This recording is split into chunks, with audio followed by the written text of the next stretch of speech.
Serious হন, জীবনটার ব্যাপারে serious হন। জীবনটা কিন্তু হেলায় খেলার বিষয় না। একবার চলে গেলে, একবার মৌত হয়ে গেলে কান্নাকাটি কোটি কোটি বছর করলে আল্লাহ পাক আর দ্বিতীয়বার পৃথিবীতে ফিরাই দিবেন, দিবে? তো কি কারণে আমরা আমাদের সময়টাকে হেলায় নষ্ট করছি? সুযোগ আছে কোনো সুযোগ নাই। যেই কাজের পরকালীন কোনো ফায়দা নাই সেই কাজে আমি নাই। সোজা কথা বোঝেন? যেই কাজে পরকালের কোনো ফায়দা নাই সেখানে আমি নাই, এরকম আকীদা লাগবে। ইলম অর্জন করবেন কেন? পরকালের ফায়দা আছে তাই। নামাজ কেন পড়বেন? পরকালে ফায়দা আছে তাই। প্রেমের সম্পর্ক করবো না কেন? পরকালে ফায়দা নাই তাই। এই গান এই মিউজিক শুনবো না কেন? আমি পরকালে কোনো ফায়দা নাই তাই। আমি অহেতুক এসব টিকটকের পিছনে ঘুরবো না কেন? পরকালে কোনো ফায়দা নাই তাই। যে কাজ পরকালে ফায়দা দিবে আমি সেই কাজে আছি। পারা যাবে ইনশাল্লাহ। আল্লাহ তৌফিক দান করুন। যুবক ভাইদেরকে আমি অনুরোধ করবো যে আপনাদের যৌবনটা আগামী মুসলিম উম্মার ভবিষ্যৎ। এই যে বলে না যে জাতির কাণ্ডারি হবে অমুক তমুক, কেউ জাতির কাণ্ডারি হতে পারবে না। জাতির কাণ্ডারি যদি হতে চায় তাহলে মুসলিম যুবকরাই হতে পারবে। যারা সারাদিন মাদকদ্রব্য সেবন করে এরা জাতিকে কিচ্ছু দিতে পারবে না। যারা সারাদিন হকি স্টিক নিয়ে ঘুরছে আর নির্মমভাবে মানুষকে মারছে এরা জীবনেও জাতিকে কিচ্ছু দিতে পারবে না। ফাসাদ সৃষ্টি করা ছাড়া কিচ্ছু করতে পারবে না। দেশকে, জাতিকে এবং উম্মাকে যদি এগিয়ে নিতে হয় শুধু মুসলিম যুবকরাই পারবে ইনশাআল্লাহ। এবং কারা পারবে? যারা অন্য ধর্মের মানুষ কিন্তু মনটা স্বচ্ছ সৎ, তারাও পারবে। যাদের মনে সততা আছে অন্য ধর্মের হলেও তারা পারবে ইনশাআল্লাহ। যার মনে সততা নাই সে পারবে না। করাপ্টেড, দুর্নীতিপূর্ণ মন নিয়ে কখনো দেশের খেদমত, জাতির খেদমত করা যায়।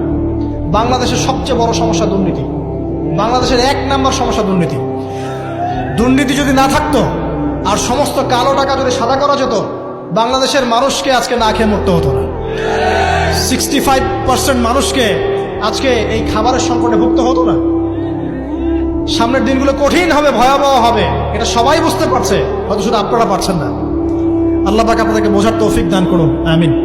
সামনে যান, নিজের জীবনকে কাজে লাগান, যৌবনকে কাজে লাগান, একটা হালাল রিজিক সার্চ করেন। অল্প রিজিকে সন্তুষ্ট হয়ে যান, উচ্চাভিলাষী হবেন না। উচ্চাভিলাষী হওয়ার দরকার নাই, যতটুকু আসছে আলহামদুলিল্লাহ, এটুকুর মধ্যেই সন্তুষ্ট থাকেন। পারবেন ইনশাআল্লাহ। সামনে যাবেন, আদর্শ পরিবার গড়বেন। পরিবারের মধ্যে ইসলাম থাকবে। পরিবারের পিতা হবে ইব্রাহিম, পরিবার সন্তান হবে ইসমাইল, পরিবারের স্ত্রী হবে হাজারা অথবা সারা আলাইহিস সালাম। দিনদার ছেলে নাই, বিয়ে নাই।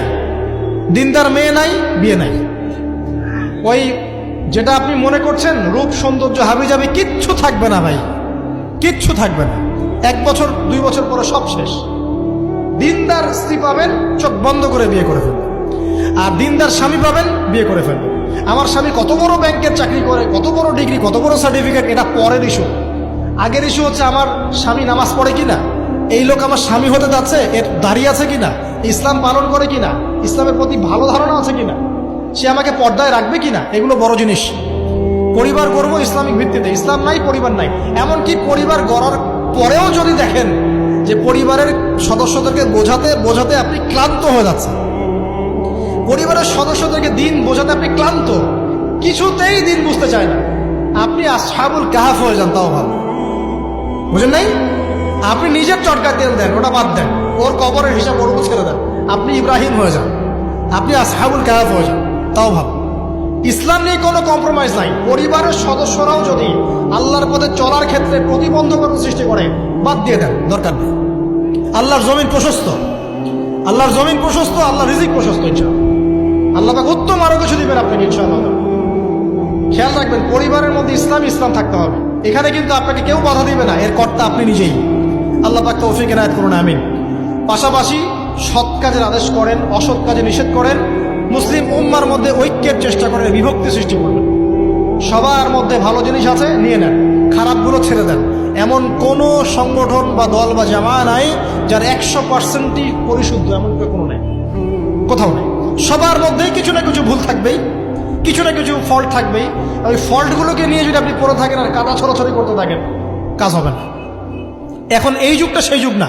এটা কি সাহাবীদের যুগ যে চুল ছেঁড়া বিশ্লেষণ করতে হবে? এখন কি খেলাফা কায়েম আছে? সাহাবীদের যুগে খেলাফা কায়েম আছে, ইসলামিক অর্থনীতি কায়েম আছে, ইসলামিক রুলিংস চলছে। তখন সূক্ষ্ম বিষয় নিয়ে সাহাবীরা একে অপরের সাথে কনফ্লিক্টে যাচ্ছে।